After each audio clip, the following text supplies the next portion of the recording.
Hello friends, आजच्या व्हिडिओमध्ये तुमचे मनापासून स्वागत करते। तर बघा, आता इथं आपण आज ब्लाऊजची कटिंग पाहणार आहोत। तर हे ऑर्गेन्झा साडीचं ब्लाऊज आहे, ब्लाऊज पीस। तर आपण पेपर पॅटर्न ठेवून ब्लाऊजची कटिंग करणार आहोत।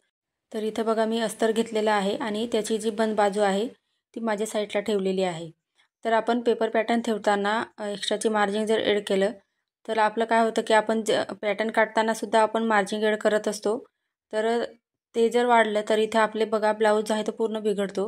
मग त्याच्यात बघा, कटिंगच्या वेळेस आपण जेवढी मार्जिन वगैरे ॲड केलेली असते तेवढं कटिंग करायचं आहे। आणि या ब्लाऊजची मी कटिंग कशी करायची ते पेपर पॅटर्न याचा व्हिडिओ मी आधी चॅनलवर अपलोड केलेला आहे। तुम्ही पाहिला नसेल तर मी लिंक आहे ती डिस्क्रिप्शनमध्ये देऊन देईल, तिथे जाऊन तुम्ही पाहून घ्यायची आहे। तर बघा, इथं मी पाठीमागचा पार्ट ठेवलेला आहे बंद बाजूकडे आणि या पद्धतीने आपल्याला मार्किंग करून घ्यायची आहे। जशी आहे तशी इथे मार्किंग करायची आहे। एक्स्ट्रा कुठेही ॲड न करता आपल्याला पाठीमागच्या भागाची इथं मार्किंग करून कापड आहे ते कट करून घ्यायचं आहे। तर इथे बघा, मी या पद्धतीने खडूची मार्किंग दिसत आहे त्याच्याच वरती इथे कटिंग करत आहे। तर हे बघा, या पद्धतीने। तर या ब्लाऊजचा पेपर कटिंगचा व्हिडिओ चॅनलवर अपलोड केलेला आहे, त्याची लिंक आहे मी डिस्क्रिप्शनमध्ये देऊन देईल, जेणेकरून तुम्हाला ब्लाऊजची कटिंग करायला एकदम सोपं जाईल। आणि खूप सोप्या पद्धतीमध्ये मी ब्लाऊजची इथं कटिंग दाखवलेली आहे। आता इथं बघा, मी बाही कटिंग करणार आहे। तर सर्वात पहिले असं 4 पदरी घडी घालून घ्यायची आहे, म्हणजे अस्तर आहे ते या पद्धतीने ठेवायचं आहे आपल्याला। आता 38 साईजचं हे ब्लाऊज होतं, तर त्याच्यात मी बघा 1.5 इंच मार्जिन ॲड करून घेतलेलं होतं, म्हणजे 11 इंच ती घडी झाली होती, छातीची घडी। तर आता बाहीची घडी घालताना आपल्याला इथं काय करायचं आहे, 10 इंच यायला पाहिजे। तर ते इथं बघा, मी व्यवस्थित कापड आहे ते ॲडजस्ट करून घेते। आणि तुम्हाला बघा, आता इथं मी बाही कटिंग एकदम सोप्या पद्धतीमध्ये दाखवणार आहे। तर तुमच्याकडे कोणत्याही साईजची जर बाही असेल तर तिला बघा या पद्धतीने घडी घालून ठेवायचं आहे। तर इथे बघू शकता, मी सेंटर केला आणि ती बाही घडी केलेली होती त्याच पद्धतीने मी जशी आहे तशी ठेवली। आणि पाठीमागचा जो मुंड्याचा आकार दिसत आहे तर तो मी या पद्धतीने इथं बघा खडूने आखून घेते।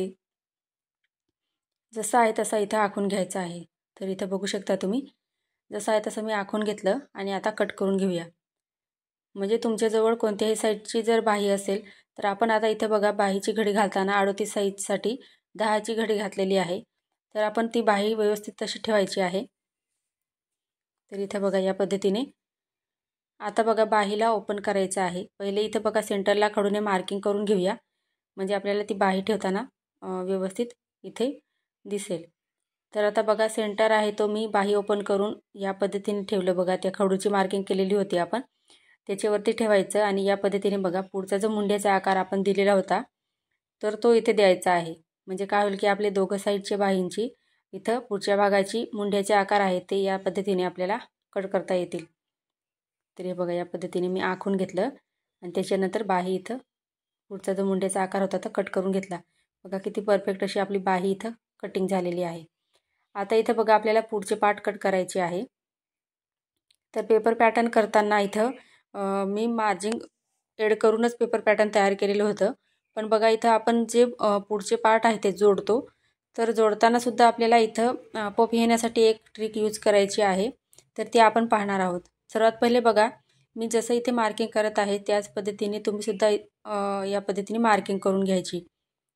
तर हे बघा, या पद्धतीने गळ्याची मार्किंग केली, या पद्धतीने जसं आहे तसं मार्किंग करून घ्यायची। आता ज्या साईडला आपल्याला प्रिन्सेस आहे त्याची कटोरी जोडायची आहे त्या साईडला आपल्याला अर्धा इंच किंवा तुम्ही इथं पाव इंच शिलाई मार्जिन घेत असाल तर पाव इंच घ्यायचं। मी इथं अर्धा इंच इथं शिलाई मार्जिन करणार आहे, त्यासाठी त्या साईडला मी अर्धा इंच वाढवून घेतलेलं आहे। आता बघा, आपण या पार्टला सुद्धा, साईड पार्ट होता त्याला सुद्धा आपण अर्धा इंच घेतलेलं आहे। आता जी प्रिन्सेसची कटोरी आहे तिला सुद्धा आपल्याला ज्या ठिकाणी आपण हे पार्ट जोडणार आहे पुढचे, तर त्या साईडला आपल्याला अर्धा इंच मार्जिन ॲड करायची आहे। तर इथं बघा, या पद्धतीने जसं आहे तसं पहिले मार्किंग करून घेते आणि जो शेप दिलेला आहे गोलाकार तो आपल्याला इथं त्या साईडला अर्धा इंच वाढवून घ्यायचा आहे। तर इथं बघू शकता, या पद्धतीने व्यवस्थित मी इथं मार्किंग करून घेतलं, हे बघा। आणि त्याच्यानंतर आपल्याला इथं कट करून घ्यायचं इथे।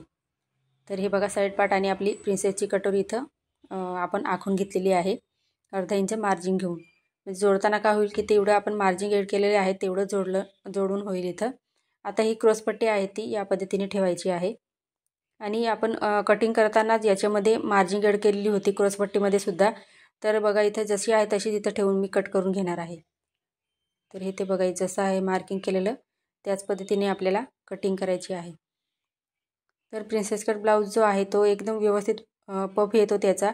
आणि कटिंगची पद्धतसुद्धा खूप सोपी आहे. तुम्ही जर तो व्हिडिओ पाहिला तर तुम्हालासुद्धा नक्की आवडेल आणि कटिंग करायला एकदम सोपं जाणार तुम्हाला. तर या पद्धतीने बघा मी जशी मार्किंग केलेली आहे तशी इथं कट करून घेते पहिले. हे बघा, तर इथे बघू शकता या पद्धतीने कटिंग करून घ्यायचं आहे. तर तुम्हाला जर आजचा व्हिडिओ थोडाफार जरी आवडला असेल तर प्लीज लाईक करा आणि चॅनलवर नवीन असाल तर चॅनलला सबस्क्राईब करून द्या, जेणेकरून नवीन व्हिडिओ सर्वात पहिले तुमच्याजवळ पोहोचेल आणि बरंच काही तुम्हाला नवीन नवीन शिकायला भेटेल यासाठी. आता बघा जसं आहे तसं इथं मार्किंग केलेलं आहे त्या पद्धतीने इथं कटिंग करणार आहोत आपण. तर या साईडला बघा मी एक पट्टी सोडलेली आहे, ती आपल्याला हुक वगैरे लावण्यासाठी ती पट्टी यूज करता येईल यासाठी मी त्या साईडला पट्टी सोडली. आणि हा प्रिन्सेसचा जो पार्ट आहे तो ठेवलेला आहे, पुढचा पार्ट आहे तो आपला. तर हे बघा या पद्धतीने मी कट करून घेतलं. आता पॅटर्न आहे ते आपल्याला अस्तरचे कापड आहे ते इथं ब्लाऊज पीसवर ठेवून कट करायचे आहे. तर बघा इथं कापडाची मी इथं डबल घडी घालून घेतलेली आहे आणि त्याची बंद बाजू ती माझ्या साईडला ठेवली. आणि त्याच बाजूला आपल्याला काय करायचं आहे, इथं पाठीमागचा जो पार्ट आहे आपण कट केलेला तो इथे ठेवायचा आहे. आणि जे इथं आपण जेवढे पार्ट आहेत त्यांना अर्धा इंच किंवा पाव इंचाची मार्जिन सोडून इथं कापडावरती कटिंग करून घ्यायची आहे, जेणेकरून आपण जेव्हा अस्तर आणि कापड जोडू तेव्हा आपल्याला ते एकदम सोपं जावं यासाठी. तर इथं बघा आता या पद्धतीने मी पाठीमागचा पार्ट कट केला. त्याच्यानंतर बघा इथं बाही घेतलेली आहे आपण.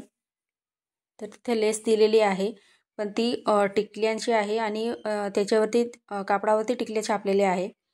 तर त्या मी बाही जोडून झाल्यावरती वरून लावणार आहे. त्यासाठी मी या पद्धतीने पहिले कट करून घेते. म्हणजे ती लेस आहे तिला अर्धा इंच इथं मी कापड सोडलेलं आहे बघू शकता तुम्ही. आणि त्याच्यानंतरच इथं बाहीची कटिंग करत आहे. तर हा सुद्धा एक महत्त्वाचा मुद्दा आहे, तर तुम्ही लक्षात ठेवायचा आहे.